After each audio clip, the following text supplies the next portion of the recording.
നമസ്കാരം. മംഗളം ന്യൂസിലേക്ക് എല്ലാവർക്കും സ്വാഗതം. ഞാൻ ബിനി പ്രേംരാജ്.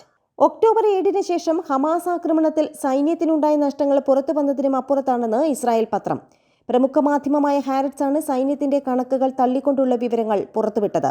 ആശുപത്രി രേഖകളുടെ അടിസ്ഥാനത്തിലാണ് ഹാരറ്റ്സിന്റെ റിപ്പോർട്ട്. ഒക്ടോബർ 7-നും ഡിസംബർ 10-നും ഇടയിൽ സൈനികരും സിവിലിയന്മാരും ഉൾപ്പെടെ 10,548 പേരെ പരിക്കുകളോടെ ആശുപത്രിയിൽ പ്രവേശിപ്പിച്ചിട്ടുണ്ടെന്നാണ് ഇസ്രായേൽ ആരോഗ്യ മന്ത്രാലയം പുറത്തുവിട്ട വിവരം. ഇതിൽ 471 പേർ ഗുരുതരാവസ്ഥയിലും 868 പേർ ഭേദപ്പെട്ട നിലയിലുമാണ് ഉള്ളതെന്ന് പത്രം ചൂണ്ടിക്കാട്ടുന്നു. ഹമാസിന്റെ മിന്നലാക്രമണത്തിന് ശേഷം ഇതാദ്യമായാണ് കഴിഞ്ഞ ദിവസം പരിക്കേറ്റ സൈനികരുടെ എണ്ണം ഇസ്രായേൽ പുറത്തുവിട്ടത്. 1593 സൈനികർക്ക് പരിക്കേറ്റെന്നാണ് കഴിഞ്ഞ ദിവസം വെളിപ്പെടുത്തിയിട്ടുള്ളത്. 255 സൈനികരുടെ നില ഗുരുതരമാണെന്ന് ഇതിൽ വ്യക്തമാക്കിയിട്ടുണ്ട്. 446 പരിക്കുകൾ താരതമ്യേന ഗുരുതരമല്ല. 892 പേർക്ക് നിസ്സാരമായ പരിക്കുകളാണ് ഉള്ളതെന്ന് സൈന്യം അവകാശപ്പെടുന്നു. എന്നാൽ സൈനികരെ പ്രവേശിപ്പിച്ച ആശുപത്രികളിൽ പരിശോധിക്കുമ്പോഴാണ് വലിയ അന്തരം വെളിപ്പെടുത്തുന്നതെന്ന് ഹാരറ്റ്സ് റിപ്പോർട്ടിൽ വെളിപ്പെടുത്തുന്നു. സൈന്യത്തിന്റെ കണക്കും ആശുപത്രിയിലെ വിവരവും തമ്മിൽ വമ്പൻ വ്യത്യാസമുണ്ടെന്നാണ് പത്രം ചൂണ്ടിക്കാട്ടുന്നത്. സൈന്യത്തിന്റെ കണക്കിലും ഇരട്ടി വരും ആശുപത്രികളിലുള്ള സൈനികരെന്ന് റിപ്പോർട്ടിൽ അവകാശപ്പെടുന്നു. അഷ്കലോണിലെ ബെർലിസൈ മെഡിക്കൽ സെന്ററിൽ മാത്രം 1949 സൈനികർ കഴിയുന്നുണ്ട്. യുദ്ധത്തിനിടയിൽ 3117 പേർ ഇവിടെ ചികിത്സ തേടിയിട്ടുണ്ട്. സൈന്യത്തിന്റെ കണക്കിൽ ആകെ 1500 പേർക്ക് പരിക്കേറ്റിട്ടുണ്ടെന്ന് പറയുമ്പോഴാണ് ഒറ്റ ആശുപത്രിയിൽ 2000-ഓളം സൈനികരെ പ്രവേശിപ്പിച്ചിരിക്കുന്നു എന്ന് പത്രം ചൂണ്ടിക്കാട്ടുന്നത്. അഷ്ദോദിലെ അശുദ്ധ ആശുപത്രിയിൽ 178, തെൽ അവീവിലെ ഇക്കിലോവിൽ 148, ഹൈഫയിലെ റംഭാവിൽ 181, ജെറുസലേമിലെ ഹദസയിൽ 209, ജെറുസലേമിലെ തന്നെ ഷാരി സദക്കിൽ 139 എന്നിങ്ങനെ സൈനികരെയും പ്രവേശിപ്പിച്ചിട്ടുണ്ടെന്നും റിപ്പോർട്ടിൽ കണക്കുകൾ നിരത്തുന്നുണ്ട്. ഇതിനു പുറമെ സൊറാഖ മെഡിക്കൽ സെന്ററിൽ 1000-ഓളം പേരെയും തെൽ ഹഷോമിയിലെ ഷെബ മെഡിക്കൽ സെന്ററിൽ 650 പേരെയും പ്രവേശിപ്പിച്ചതിന്റെ കണക്കുകളും ഹാരറ്റ്സ് പുറത്തുവിടുന്നുണ്ട്. നിലവിൽ ആശുപത്രികളിൽ കഴിയുന്നവരുടെ ഭാഗികമായ വിവരങ്ങൾ മാത്രമാണ് ഇവയെല്ലാമെന്നും പത്രം പറയുന്നുണ്ട്. നേരത്തെ ആശുപത്രി വിട്ടവരും അന്വേഷണ പരിധിയിൽ വരാത്ത സ്ഥലങ്ങളിൽ പരിക്കേറ്റ് ചികിത്സയിൽ കഴിയുന്നവരും ഇതിനു പുറമെ വരുമെന്നും ഹാരറ്റ്സ് റിപ്പോർട്ടിൽ കൂട്ടിച്ചേർക്കുന്നുണ്ട്. ഗസയിലെ ക്രൂരമായ നരനായാട്ടിന്റെയും യുദ്ധക്കുറ്റങ്ങളുടെയും പേരിൽ അന്താരാഷ്ട്ര സമൂഹത്തിന് മുന്നിൽ ഇസ്രായേൽ നാണം കെടുകയാണ്. ഏറ്റവും ഒടുവിൽ പുറത്തു വന്ന ദൃശ്യം വടക്കൻ ഗസയിൽ നിന്ന് പിടികൂടിയ 100-ഓളം വരുന്ന ഫലസ്തീനികളെ അടിവസ്ത്രം മാത്രം ധരിക്കാൻ അനുവദിച്ച് കൈകൾ ബന്ധിച്ച് കുനിച്ചിരുത്തിയതായാണ്. പ്രമുഖ പാലസ്തീനി മാധ്യമപ്രവർത്തകൻ ദിയ അൽ കഹ്ലൂത്തും ഇവരിൽ ഉൾപ്പെടുന്നു. വിദ്യാർത്ഥികൾ ഉൾപ്പെടെ സിവിലിയന്മാരെയാണ് ഇത്തരത്തിൽ പിടികൂടിയതെന്ന് BBC, അൽ ജസീറ തുടങ്ങിയ മാധ്യമങ്ങൾ റിപ്പോർട്ട് ചെയ്തു. പിന്നീട് ഇവരെവിടേക്കോ കൊണ്ടുപോയി. തീവ്രവാദികളെന്ന് സംശയിക്കുന്നവരെ ചോദ്യം ചെയ്യാനായി പിടികൂടിയതാണെന്ന് ഇസ്രായേൽ ഡിഫൻസ് ഫോഴ്സ് വക്താവ് ഡാനിയൽ ഹഗാരി പ്രതികരിച്ചു. എന്നാൽ ഇസ്രായേൽ സൈന്യം സാധാരണക്കാരെയും പലായനം ചെയ്യുന്നവരെയും പിടികൂടി അജ്ഞാത കേന്ദ്രങ്ങളിലേക്ക് കൊണ്ടുപോകുന്നതായി റിപ്പോർട്ടുകൾ പറയുന്നു. തടവുകാരോടുള്ള ഇസ്രായേലിന്റെ പെരുമാറ്റം ഞെട്ടിക്കുന്നതും 2ാം ലോകമഹായുദ്ധകാലത്തെ ഓർമ്മിപ്പിക്കുന്നതുമാണെന്നാണ് അൽ ഹഖ് മനുഷ്യാവകാശ സംഘടന ഡയറക്ടർ ഷവാൽ ജബറിൻ പറയുന്നത്.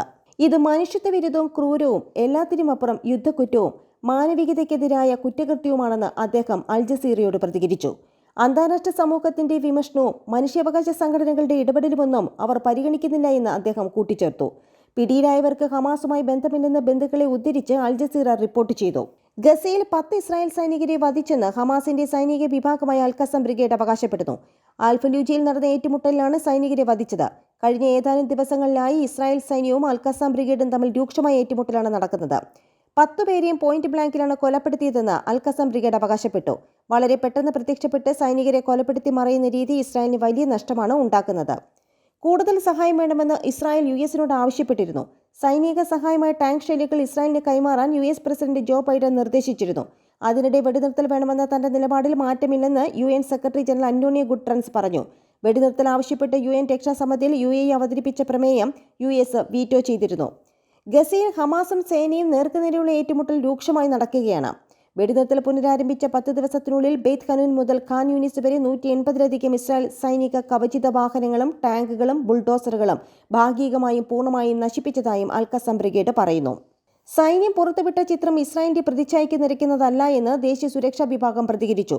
പിടികൂടിയവരിൽ ആയുധങ്ങളില്ലെന്ന് ഉറപ്പാക്കുക മാത്രമാണ് ചെയ്തതെന്നാണ് സൈന്യം പറയുന്നത്. ഇറാനുമായി കൈകോർക്കുന്ന നടപടിയിൽ നിന്ന് പിൻവാങ്ങണമെന്ന് റഷ്യയോട് ഇസ്രായേൽ ആവശ്യപ്പെട്ടിട്ടുണ്ട്. ഇന്നലെ പുടിനെ ഫോണിൽ വിളിച്ചാണ് നെതന്യാഹു ഇക്കാര്യം അറിയിച്ചത്. എന്നാൽ ഗസയിൽ തുടരുന്ന ഇസ്രായേൽ ആക്രമണം അംഗീകരിക്കാനാവില്ല എന്ന് പുടിന്റെ മറുപടിയും വന്നു. പ്രതികൂല സാഹചര്യമാണെങ്കിലും ഗസയിൽ അടിയന്തര വെടിനിർത്തലിന് വേണ്ടി സാധ്യമായ എല്ലാ നയതന്ത്ര നീക്കങ്ങളും തുടരുമെന്ന് UN സെക്രട്ടറി ജനറൽ അന്റോണിയോ ഗുട്ടറൻസും ഖത്തർ പ്രധാനമന്ത്രിയും വിദേശകാര്യമന്ത്രിയുമായ Sheikh Mohammed bin Abdul Rahman Al ഥാനിയും പ്രതികരിച്ചു. ഹമാസ് തകരുന്ന സൂചനകൾ പുറത്തുവരുന്നുവെന്ന് IDF ചീഫ് ഹെർസി ഹലേബി പ്രസ്താവന ഇറക്കിയതിന് പിന്നാലെയായിരുന്നു നെത്ന്യാഹുവിന്റെ പ്രസ്താവനയും പുറത്തുവന്നത്. യഹ്യ സിൻവാർ മാനുഷിക സഹായ വാഹനത്തിൽ ദക്ഷിണ ഗാസയിലേക്ക് രക്ഷപ്പെട്ടുവെന്ന രഹസ്യാന്വേഷണ റിപ്പോർട്ടിനെ തുടർന്ന് ഖാൻ യൂനിസ് പ്രദേശത്തെ എല്ലാ വീടുകളിലും IDF തെരച്ചിൽ നടത്തുകയാണ്. യഹ്യ സിൻവാർ കൊല്ലപ്പെടുമെന്ന് ഇസ്രായേൽ പ്രതിരോധ മന്ത്രി യോവ് ഗാലന്റ് നേരത്തെ പരസ്യമായി പറഞ്ഞിരുന്നു. ദിവസങ്ങൾക്ക് മുൻപ് നൂറുകണക്കിന് ഹമാസുകളെ കീഴടക്കിയെന്ന പേരിൽ പാലസ്തീൻ യുവാക്കളെ ഇസ്രായേൽ സൈന്യം തെരുവിൽ അർത്ഥനഗ്നരായി അണിനിരത്തിയ ദൃശ്യങ്ങൾ പുറത്തു വന്നിരുന്നു. ഇതിന് പിന്നാലെ ഡസൻ കണക്കിന് ഹമാസ് ഭീകരർ ആയുധങ്ങൾ താഴെയിട്ട് നമ്മുടെ ധീരരായ സൈനികർക്ക് മുന്നിൽ കീഴടങ്ങി എന്ന് നെത്ന്യാഹു പ്രതികരണം നടത്തിയിരുന്നു. അതിനിടെ ഗാസയിൽ ഹമാസും സേനയും നേർക്കുനേരെയുള്ള ഏറ്റുമുട്ടൽ രൂക്ഷമായി നടന്നുകൊണ്ടിരിക്കുകയാണ്. 2 നാൾക്കുള്ളിൽ 40 സൈനികരെ വധിക്കുകയും നിരവധി പേർക്ക് പരിക്കേൽക്കുകയും ചെയ്തിരുന്നു. ആയിരക്കണക്കിന് പോരാളികൾ ഉറച്ചുനിന്ന് പോരാടാനുള്ള അവസരത്തിനായി കാത്തിരിക്കുകയാണെന്ന് അൽ ഖസം ബ്രിഗേഡ് വക്താവ് അബു ഉബൈദ വ്യക്തമാക്കി. നന്ദി, നമസ്കാരം.